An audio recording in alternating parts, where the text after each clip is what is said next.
All right, let's get right into it. Today we're talking about one of the most brilliant, powerful, and frankly, controversial figures in the early church, John Chrysostom. This is the story of a man whose voice could literally shake an empire, and in the end, it cost him absolutely everything. Wow. I mean, just listen to that. That's the kind of fire he was preaching. And he wasn't whispering this in a back room. He was saying it from the pulpit of the grandest church in all of Christendom. He was calling out the richest and most powerful people in the world to their faces. This wasn't just a fiery speech. This was a declaration of war. And it set the stage for a massive showdown between faith and power. So, who was this guy? Well, they called him Chrysostom, which literally means golden-mouthed, and boy did he earn that name. In an age that was full of legendary speakers, he was seen as a giant among giants. But his gift wasn't just about stringing beautiful words together.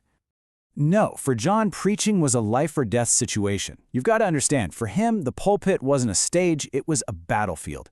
Every sermon was like drawing a line in the sand, and he absolutely knew it could get him killed. This wasn't a job for him, it was a mission. So, to really get what drove him, you have to look at where he came from. At his heart, he was a monk, a man of solitude and simplicity who was suddenly thrown into the very center of imperial power. And that collision of two completely different worlds, it defined his entire life. His path was anything but conventional. He starts out as a top-notch lawyer, trained by the best. He could have had a brilliant secular career, but he just walks away from it all to live this incredibly harsh life as a monk in the mountains. When he finally comes back to the city, he's a changed man, and his sermons become legendary. So legendary, in fact, that the emperor's court basically has him kidnapped and forced against his will to become the bishop of the capital city, Constantinople. And you can just see the conflict brewing right here. On one side, you have the man he was, shaped by austerity, piety, and solitude. On the other, you have the world he was dropped into, pure luxury, political games, and constant power struggles. He was a total outsider, and he had zero intention of ever fitting in. So what do you think happens when you take a man who fears absolutely nothing but God and you give him the biggest microphone in the entire empire? Yeah, he uses it. And this is where the real fight begins. He didn't waste a single second. He immediately tells his own clergy they need to give up their comfortable lives. He looks at all the priceless treasures in the bishop's palace, sells them off, and uses the money to build hospitals for the poor.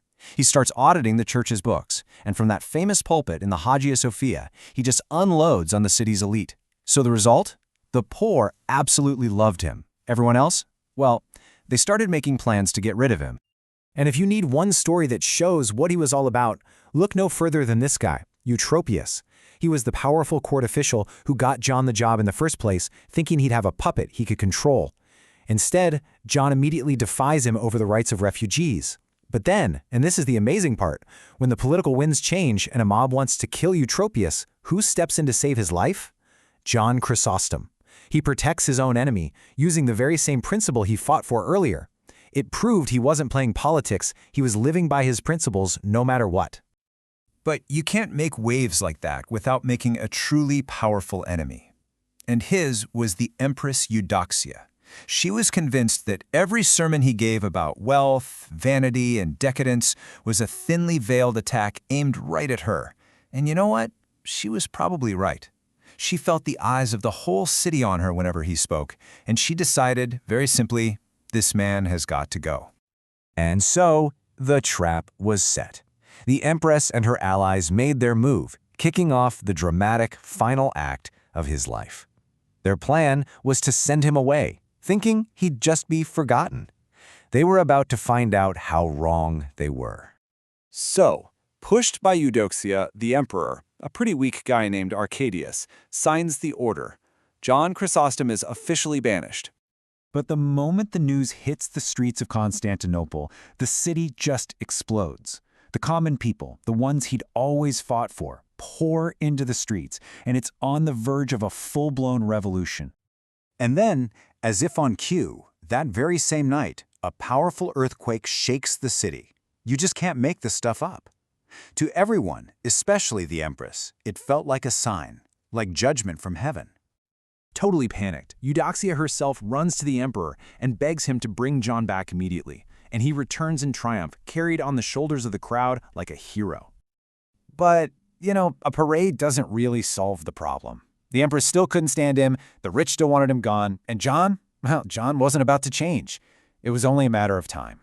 And sure enough, a few months later, another plot, another order of exile, and this time, there would be no coming back. They sent him to this remote little village called Cucuusis, thinking out of sight, out of mind. But what happened was the exact opposite. Freed from his day-to-day duties, he just starts writing. And his letters spread like wildfire across the empire. His cause becomes an international movement. Even the Pope in Rome gets involved and champions his case.